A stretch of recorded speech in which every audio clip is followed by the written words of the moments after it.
بسم اللہ الرحمن الرحیم۔ السلام علیکم۔ میں 3 بیٹوں کے بعد پیدا ہوئی تو میرے خاندان والوں کی خوشی کا کوئی ٹھکانہ ہی نہ تھا۔ سب بہت خوش تھے مگر میرے باپ کی خوشی کی کوئی انتہا نہ تھی۔ جب میں بڑی ہوئی تو اماں نے مجھے بتایا تھا کہ تیری پیدائش پر تیرا باپ کئی دنوں تک شکرانے کے نفل ادا کرتا رہا کہ خدا نے مجھے اپنی رحمت سے نوازا ہے۔ پیدائش کے وقت میں کافی صحت مند تھی مگر 1 سال کی عمر میں مجھے ایک عجیب سی بیماری لگ گئی جس کی وجہ سے دن بدن کمزور ہوتی گئی اور میرے جسم میں خون کی کمی ہونا شروع ہو گئی۔ میرے والد نے میرا بہت علاج کروایا مگر کچھ فرق نہ پڑا، حتیٰ کہ ڈاکٹروں نے بھی مجھے لا علاج قرار دے دیا، مگر ماں باپ کی دعاؤں سے مجھے شفا ملی اور میں بالکل ٹھیک ہو گئی۔ 12 سال کی عمر کے بعد میرے وزن میں غیر معمولی اضافہ ہونے لگا اور پھر وزن بڑھنے کا وہ سلسلہ شروع ہوا جو ختم ہونے کا نام ہی نہیں لے رہا تھا۔ 20 سال کی عمر میں میرا وزن 90 کلو سے بڑھ گیا تھا اور عمر 40 کی لگتی تھی۔ میرے والدین میری شادی کے لیے بہت زیادہ فکر مند تھے کیونکہ انہیں ڈر تھا کہ اگر میرا وزن مزید بڑھ گیا تو کوئی شخص بھی مجھ سے شادی نہیں کرے گا۔ بہت سارے خاندان مجھے دیکھنے آتے مگر جیسے ہی میں ان کے سامنے آتی تو ان کا پہلا سوال یہی ہوتا کہ لڑکی کی عمر کیا ہے، یہ اتنی موٹی کیوں ہے۔ اس طرح کے سوالات سے وہ میرے گھر والوں کو اذیت دے کر واپس اپنے گھر چلے جاتے۔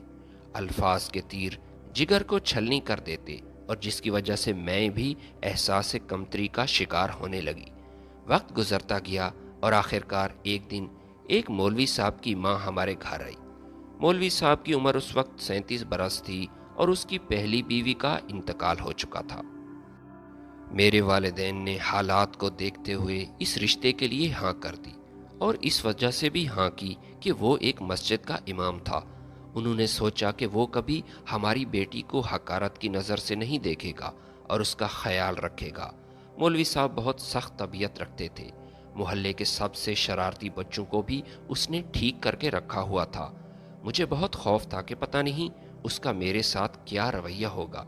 خیر بڑی سادگی کے ساتھ ہمارا نکاح ہوا اور میں دلہن بن کر مولوی صاحب کے گھر چل دی۔ پہلی ہی رات میرا شوہر میرے پاس آیا اور مجھے نصیحتیں کرنا شروع کی کہ تجھے اب سستی ختم کرنی پڑے گی۔ انسان اگر چاہے تو کچھ بھی ناممکن نہیں، بس انسان میں ہمت ہونی چاہیے۔ تمہیں ہر صورت اپنا وزن کم کرنا پڑے گا۔ مجھے بہت عجیب سا لگا کہ کم از کم آج کی رات تو وہ مجھے یہ باتیں نہ سناتا۔ خیر میں نے ان کی باتوں کو دل پر نہیں لیا اور ہر لحاظ سے ان کا خیال رکھا اور کسی قسم کی شکایت کا موقع ہی نہ دیا۔ جب 2 سال تک میری گود ہری نہ ہوئی تو وہ مجھے ایک لیڈی ڈاکٹر کے پاس لے گیا۔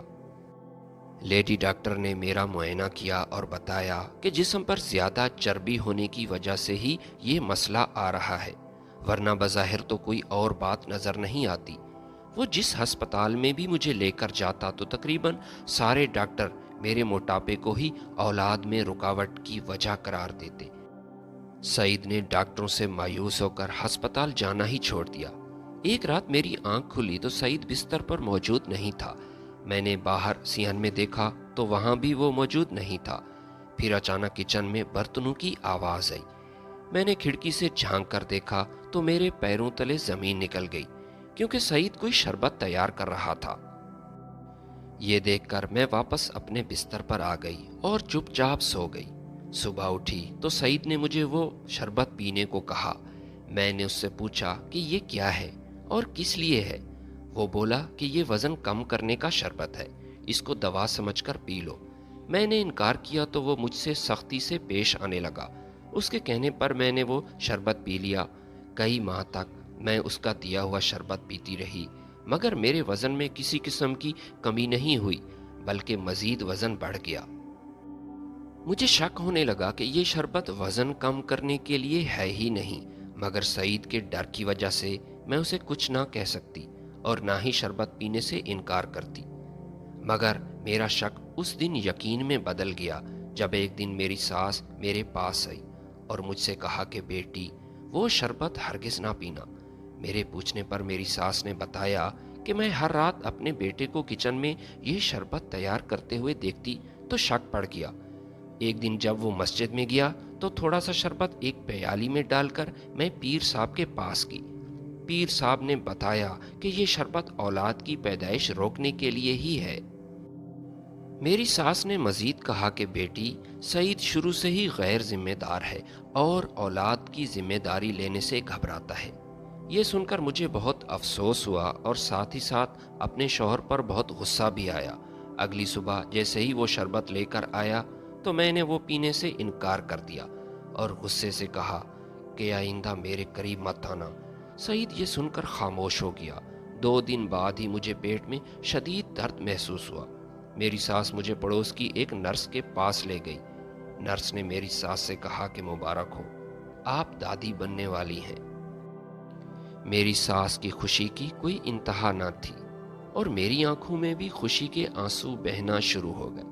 کچھ ماہ بعد نرس نے دوبارہ میرا الٹرا ساؤنڈ کیا اور بتایا کہ 2 جڑواں بیٹے ہیں اور دونوں ہی صحت مند ہیں۔ میں نے سعید سے کہا کہ تم نے مجھے بانجھ بنانے میں کوئی کسر نہیں چھوڑی، لیکن اللہ نے مجھے پھر بھی نورینہ اولاد عطا کی۔ یہ سن کر سعید خاموش رہتا اور میری کسی بات کا جواب نہ دیتا، جس سے میرا شک یقین میں بدل جاتا کہ یہ جھوٹا شخص ہے، ورنہ اپنے آپ کو ضرور ڈیفینڈ کرتا۔ ایک بار میں کمرے کی صفائی کر رہی تھی تو مجھے سعید کی الماری میں سے ایک کاغذ ملا جس پر لکھا تھا کہ قرآن مجید کی فلاں آیات کو پڑھ کر پانی پر دم کر دیں اور صبح وہ پانی اپنی بیوی کو پلا دیں۔ 2 ماہ تک یہ عمل کرنا ہے اور یہ بات راز میں رکھنی ہے۔ میں یہ پڑھ کر حیران ہوئی اور سعید کے پاس وضاحت طلب کرنے آئی۔ سعید نے کہا کہ تم نے ہمیشہ سے ہی مجھے غلط سمجھا، مگر میری نیت میرا رب جانتا ہے۔ جب پورے محلے کے لوگ تجھے ٹھکرا کر جاتے اور تیرے موٹاپے کا مذاق اڑاتے، تب میں نے تجھے اپنانے کا فیصلہ کر لیا تھا۔ شادی کے 2 سال بعد جب میں نے ہسپتال جانا چھوڑ دیا تو ایک دن مفتی صاحب کے پاس گیا۔ مفتی صاحب نے کہا کہ اولاد خدا کی نعمت ہے اور یہ اسی کے ہاتھ میں ہے، ہمارے بس میں صرف دعا کرنا ہے۔ اس نے مجھے کاغذ پر کچھ عمل لکھ کر دیا جو میں آدھی رات کو اٹھ کر کرتا تھا۔ اس بات کو راز میں رکھنے کے لیے میں نے دم والے پانی کو شربت میں تبدیل کر دیا اور تجھے بتایا کہ یہ ایک دوائی ہے، مگر اصل میں وہ ایک دم شدہ پانی ہی تھا۔ خدا کے کلام میں بہت طاقت ہوتی ہے۔ اللہ نے مجھے اولاد سے نوازا، بے شک وہ اپنے بندے پر بہت مہربان ہے، اپنے بندوں کی دعاؤں کو کبھی رد نہیں کرتا۔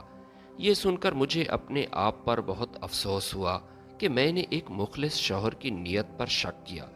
میں نے سعید سے ہاتھ جوڑ کر معافی مانگ لی اور چونکہ وہ کشادہ دل کا مالک تھا اس لیے انہوں نے بھی مجھے معاف کر دیا۔ ویڈیو پسند ہے تو لائک اور شیئر ضرور کیجیے گا۔ ملتے ہیں آپ کی خدمت میں نئی ویڈیو کے ساتھ، تب تک کے لیے اجازت دیجیے۔ اللہ حافظ۔